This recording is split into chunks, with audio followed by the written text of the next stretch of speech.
వచ్చేసింది ఆది శ్రావణం షాపింగ్ అంతటికి అతిపెద్ద కేజీ సేల్ తో పాటు up to 61% of 1+1 offers, combo offers ఇంకా మరెన్నో. CMR shopping mall. యువ సంగ్రామ సదస్సుతో రేవంత్ సర్కార్ కు బీపీ 200 దాటిపోయింది.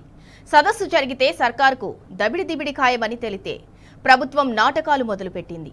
అందుకే సరూర్ నగర్ లో రేపు జరిగే యువ సంగ్రామ సదస్సుకు పర్మిషన్ ఇవ్వలేదు. కుట్రతోనే అనుమతి నిరాకరించారు. దాంతో రేవంత్ సర్కార్ నయవంచనపై బీఆర్ఎస్ పోరుబాట పట్టింది. యువత నుంచి భారీగా రెస్పాన్స్ రావడంతోనే రేవంత్ సర్కార్ కుట్రలకు తెరలేపింది. అందులో డౌటే లేదు. ఇది సర్కారుపై సంగ్రామం అని గ్రహించి సదస్సుకు పోలీసులు అనుమతి ఇవ్వలేదు.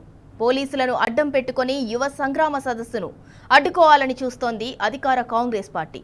ఇక సర్కార్ అధికార మదం, పోలీసుల కండకావరానికి వ్యతిరేకంగా హైకోర్టును ఆశ్రయించనుంది బీఆర్ఎస్ పార్టీ. ఏర్పాట్లన్నీ చేసుకున్నాక అనుమతులు నిరాకరించటమేంటని బీఆర్ఎస్ నేతలు తీవ్ర ఆగ్రహం వ్యక్తం చేస్తున్నారు.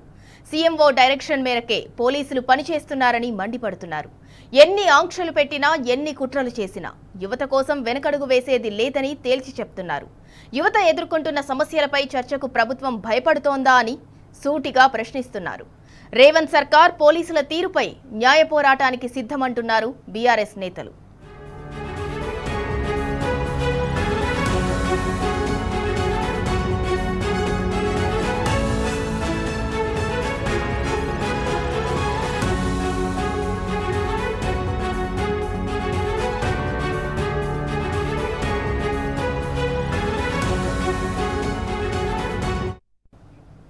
ఇక ఇదే అంశంపై ప్రస్తుతం మనతో స్పందించడానికి బీఆర్ఎస్ నేత మన్నే క్రిషాంక్ గారు ఫోన్ లైన్ లో సిద్ధంగా ఉన్నారు. సార్, అసలు యువ సంగ్రామ సదస్సుతో అంటే ఏర్పాట్లు అన్నీ చేసుకున్నాక కూడా ఇప్పుడు ఎందుకు వాళ్ళు అడ్డుకునే ప్రయత్నం చేస్తున్నారు? అంటే ఖచ్చితంగా కాంగ్రెస్ ప్రభుత్వానికి వ్యతిరేకత వస్తుంది అని వాళ్ళు గ్రహించినట్టు అని అనుకోవచ్చా?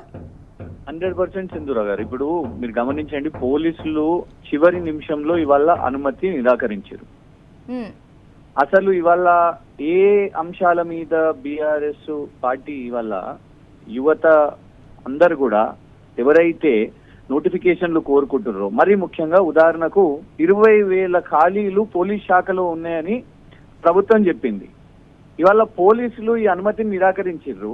కానీ యువత అందరు కూడా కోరుకుంటారు, మీరే 20,000 ఉద్యోగాలు ఖాళీ ఉన్నాయి పోలీస్ శాఖలో, వాటిని భర్తీ చేపడతాము అని డీజీపీ సివి ఆనంద్ గారు ప్రెస్ తో సహా మాట్లాడారు, మీడియాకు మాట్లాడారు. ఇవాళ దాన్నే ఈ సంగ్రామ సదస్సులో లేవనెత్తడానికి ఇవాళ అందరూ కూడా సరూర్ నగర్కు వస్తుంటే ఇవాళ ఎందుకు అనుమతి నిరాకరిస్తున్నారు? రాహుల్ గాంధీ గారు ఎన్నికల్లో ఇక్కడికి వచ్చి బావర్చీలో బిర్యానీ తిని అశోక్ నగర్ యువతకు అందరికి కూడా 1 సంవత్సరంలో 2 లక్షల ఉద్యోగాలు భర్తీ చేస్తాము అని హామీ ఇచ్చారు. కానీ ఇప్పుడు రేపో మాపో 3 నెలలు పూర్తయితే 3 సంవత్సరాలు అవుతుంది కాంగ్రెస్ ప్రభుత్వాన్ని. కానీ మళ్ళా రాహుల్ గాంధీ గారు ఏనాడు అశోక్ నగర్ యువత వైపు రాలేదు, ఏనాడు దిల్సుఖ్ నగర్ యువత వైపు రాలేదు, ఏనాడు కూడా మరి సంవత్సరంలో 2 లక్షల ఉద్యోగాల భర్తీ ఏమైంది అని కూడా సమాధానం చెప్తలేరు. అది ఇవాళ యువ సంగ్రామ సదస్సులో ఇవాళ అందరు యువత లేవనెచ్చుదాం అనుకుంటున్నారు. ముఖ్యమంత్రి రేవంత్ రెడ్డి గారు అసెంబ్లీలో బహిరంగ సభల్లో ఏమనంటున్నారు? నోటిఫికేషన్లు వద్దనంటున్నారంట. చాలా నోటిఫికేషన్లు అయిపోయినాయంట. ఇప్పుడు నోటిఫికేషన్లు వద్దని తెలంగాణ యువత ఆయనను అడుగుతున్నారంట. మరి ఎవరైతే యువత రేవంత్ రెడ్డి గారు చెప్తున్నది అబద్ధం, మాకు నోటిఫికేషన్లు కావాలి, ఈ ప్రభుత్వం 1 సంవత్సరంలో 2 లక్షల ఉద్యోగాలు భర్తీ చేయలేదు, కేవలం కేసీఆర్ గారి గత ప్రభుత్వంలో ఏదైతే నోటిఫికేషన్లు వచ్చినాయో, ఏదైతే పరీక్షలు పూర్తయినాయో, ఏదైతే సర్టిఫికేట్ వెరిఫికేషన్ అయినాయో అది ఈయన ప్రచారం చేసుకుంటున్నాడు.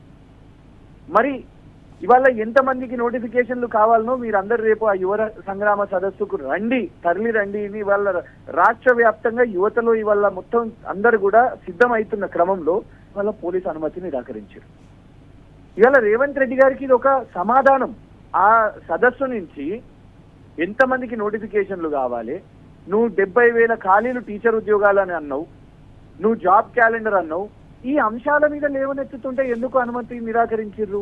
ఇవాళ ఎక్కడికక్కడ యువత వస్తుంటే పోలీసులను అడ్డుపెట్టి మేము పోలీసులను కూడా కోరుతున్నాం, అడుగుతున్నది పోలీస్ శాఖలో 20,000 ఉద్యోగాలు భర్తీ చేయడానికి అడుగుతున్నాం. ఒక న్యాయబద్ధమైన డిమాండ్ కదా. ఏది ఏమైనా కూడా ఆల్రెడీ ఇప్పుడు హైకోర్టులో లంచ్ పిటిషన్ మూవ్ చేయడానికి ఇవాళ ఖచ్చితంగా మనకు హైకోర్టు తరఫు నుంచి కూడా వస్తుందని పూర్తి నమ్మకం ఉన్నది. ఎందుకు అనంటే ఇది న్యాయబద్ధమైన డిమాండ్.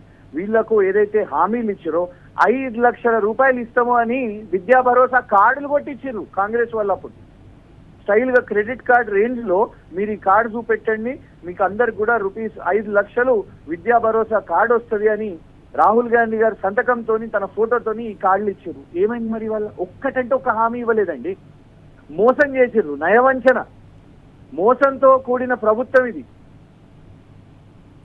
సో ఇవాళ అన్ని కృష్ణ గారు అంటే సీఎం డైరెక్షన్ మేరకే పోలీసులు పనిచేస్తున్నారు ఇవాళ రాష్ట్రంలో అని అనుకోవచ్చా? డెఫినెట్ గా ఇప్పుడు నిరాకరించాలని వాళ్ళు అనుకున్నప్పుడు ముందే చెప్పాలి కదా. అవును, చివరి రోజు దాకా ఎందుకు నాంచారు దీన్ని? ఇప్పటికే 2 సార్లు, ఒకసారి అక్కడ స్థానిక ఎమ్మెల్యే సుధీర్ రెడ్డి గారు వెళ్ళి అక్కడ ఏర్పాట్లు చూసుకోవడం వారు చేసింది. యువ నాయకులు, యువజన విభాగం అధ్యక్షులు శంబీపూర్ రాజు గారు వారు ఒక బృందం అక్కడికి వెళ్ళారు. బీఆర్ఎస్వి అధ్యక్షులు, విద్యార్థి విభాగం అధ్యక్షులు గెలు శ్రీనివాస్ యాదవ్ గారు విద్యార్థి విభాగం బృందం అక్కడికి వెళ్ళింది. శాసనసభ deputy floor leader Talasani Srinivas Yadav గారు వారు ఒక బృందం, అక్కడ స్థానికులు సబితమ్మ వారు ఒక బృందం, అందరు వెళ్ళినప్పుడు ఒక్కనాడైనా పోలీసులు లేదు మీకు అనుమతి ఇస్తలేము అని చెప్పిర్రా? రేపు యువ సంగ్రామ సదస్సు ఎక్కడికక్కడ అందరు కదిలి వచ్చి వేలాదిగా అక్కడికి రావడానికి సిద్ధమవుతున్న క్రమంలో ఇప్పుడు అనుమతి నిరాకరించారు అంటే రేవంత్ ప్రభుత్వానికి భయం పుట్టుకుంది అని స్పష్టంగా కనబడుతున్నది సింధురా గారు. కృష్ణ గారు అంటే లాస్ట్ మూమెంట్ లో అనుమతులు నిరాకరించారు కాబట్టి బీఆర్ఎస్ తదుపరి కార్యాచరణ ఏంటి? మేము ఇప్పుడు లంచ్ మోషన్ లో ఖచ్చితంగా కోర్టు ఆర్డర్ వస్తుంది, ప్రజాస్వామ్యం గెలుస్తుంది, యువత అందరి పక్షాన ఖచ్చితంగా ఒక తీర్పు వస్తుంది, ఈ సంగ్రామ సదస్సుకు మాకు అనుమతి వస్తుందని పూర్తిగా నమ్ముతున్నాం.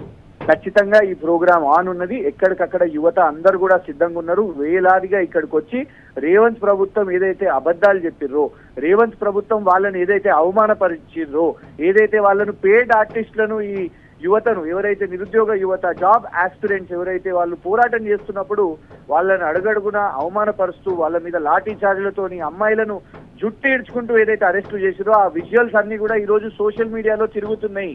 ఆ యువత అందరు కూడా ఇవాళ మోసం చేసిన రేవంత్ ప్రభుత్వానికి బుద్ధి చెప్పడానికి ఖచ్చితంగా రావడానికి సిద్ధంగా ఉన్నారు. కాబట్టి డెఫినెట్ గా కోర్టులో చట్టబద్ధంగా మేము అనుమతి తీసుకొని వచ్చి రేవంత్ ప్రభుత్వానికి ఈ యువ సంగ్రామ సదస్సును విజయవంతం చేసుకొని చూపిస్తామని చెప్తున్నాం.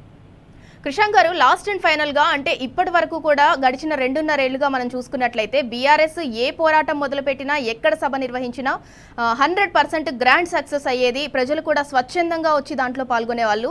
అదే 2.5 సంవత్సరాలుగా కాంగ్రెస్ పెట్టిన ప్రతి సభని మనం చూసుకున్నట్లయితే అట్టర్ ఫ్లాప్ అయింది. అందుకే యువ సంగ్రామ సదస్సు రేపు ఖచ్చితంగా సక్సెస్ అవుతుంది అన్న భయంతోనే కాంగ్రెస్ ఇలా చేస్తుంది అని అనుకోవచ్చా? సింధురా గారు అసలు కాంగ్రెస్ సభ అనుకుంటున్నారా? ఏం మాటలు మాట్లాడుతున్నారండి? ఆయనకు సబ్జెక్ట్ లేదు. ఇప్పుడు నిన్న చూసినాం, అమెజాన్ వెబ్ సర్వీసెస్ ని పట్టుకొని ఆయన అమెజాన్ వెబ్ సిరీస్ అనబట్టే చేసిన పని లేదు.